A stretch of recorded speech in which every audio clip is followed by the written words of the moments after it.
You know when you're at a major game, right? Sitting there in the stands and you catch yourself just staring up at that massive, multi-story high-definition video screen hanging right over the field? Or maybe you're just driving down the highway and a super bright dynamic digital billboard catches your eye. If you ever actually stopped to wonder, who builds these things? How do they even work? And what does it take to manufacture something that is so gigantic but also so highly technical? Well, let's get right into it. Welcome to today's explainer, Anatomy of a Global Business, Daktronics. We are going to look under the hood of a company that has essentially built the visual backdrop to our modern physical world. Daktronics is a massive player in the global electronic display system market. But understanding how a company like this actually operates, that tells us a much bigger story about technology, manufacturing, and the really delicate realities of global trade. So here is our roadmap for the explainer today. 1. Meet the screen makers. 2. The brains and the brawn. 3. The global supply chain. And 4. Navigating macroeconomic headwinds. Let's do it. All right, part 1. Meet the screen makers and deciphering the SEC Form 10K. Let's dive right in. Now, what's really fascinating here is our main source for this story. It's the official SEC Form 10K for Daktronics, covering their fiscal year ending May 2026. If you're not familiar, a 10K is an annual report required by the U.S. Securities and Exchange Commission, and frankly, they're usually dense, highly legalistic documents, super dry stuff.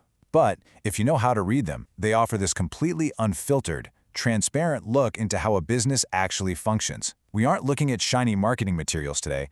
Actually, scratch that, we're looking at the exact opposite.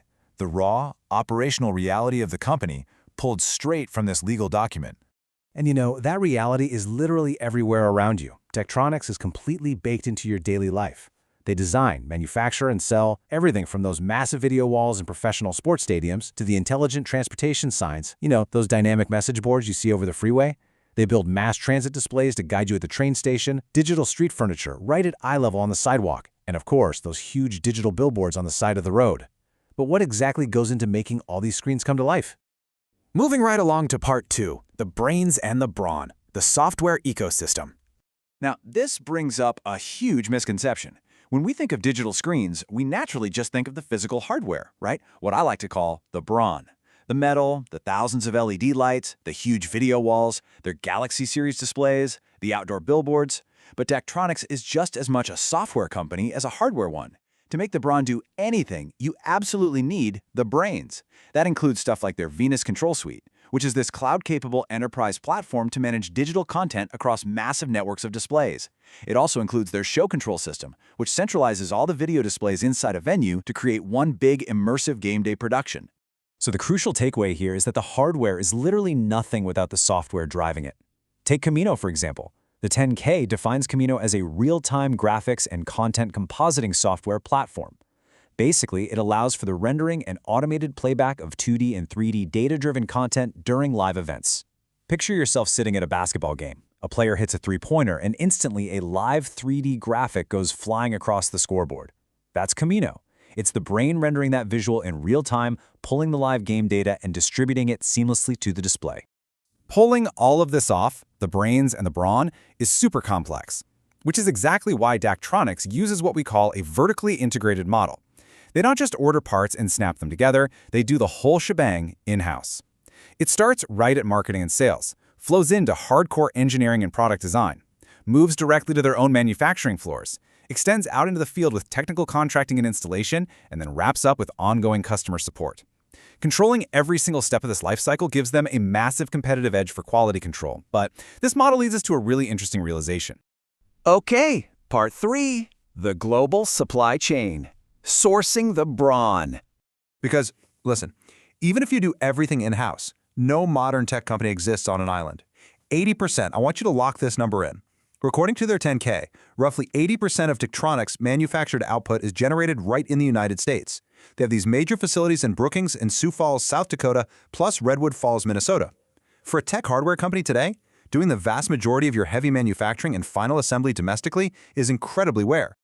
But here is the catch. Even though 80% of the final manufacturing is domestic, the essential parts required to actually build those screens are sourced from over 40 different countries. They are relying on this incredibly complex, sprawling global web to get raw materials. We're talking power supplies, plastics, printed circuit boards, and of course, the tiny light-emitting diodes, the LEDs. That creates this wildly fascinating dynamic.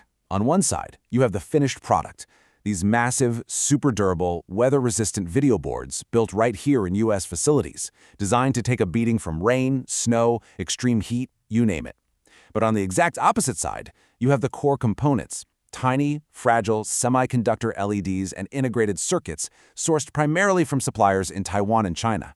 You literally cannot build the giant, durable American product without a completely uninterrupted flow of those tiny, vulnerable foreign components. And that reality introduces some major vulnerabilities. Which leads us perfectly into Section 4, Navigating Macroeconomic Headwinds and the Risk Factors. Whenever a company files a 10K, they're legally required to list out their risks, and they have to be totally transparent about it. Here is a direct quote from the report. Changes in trade policies and the imposition of tariffs have affected and may continue to affect our results of operations. Because they rely so heavily on components from China and Taiwan, ongoing shifts in U.S. import tariff policies hit their bottom line hard. These tariffs have ranged anywhere from 10% to much higher.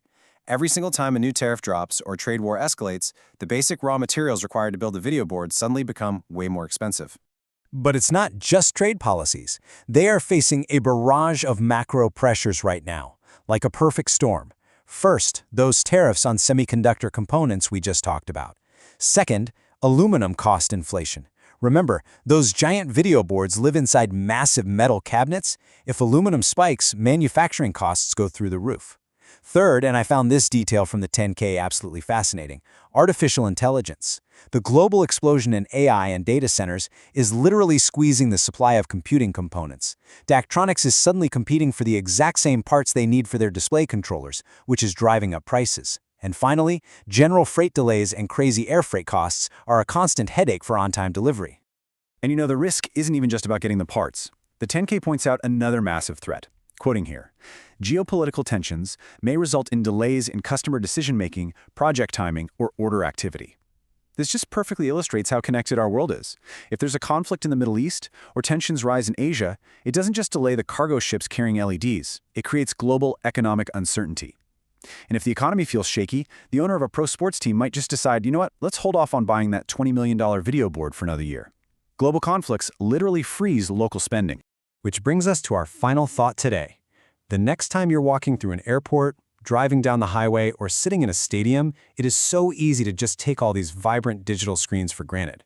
But behind every single pixel is a remarkably complex business that is carefully balancing software innovation, heavy domestic manufacturing, and a highly fragile international supply chain. So the question we have to leave you with is this. As our physical world becomes more and more digital, how will the screen makers navigate the fragile global supply chain that builds it all? Thank you so much for joining me on this explainer, and I really hope you never look at a stadium screen the same way again.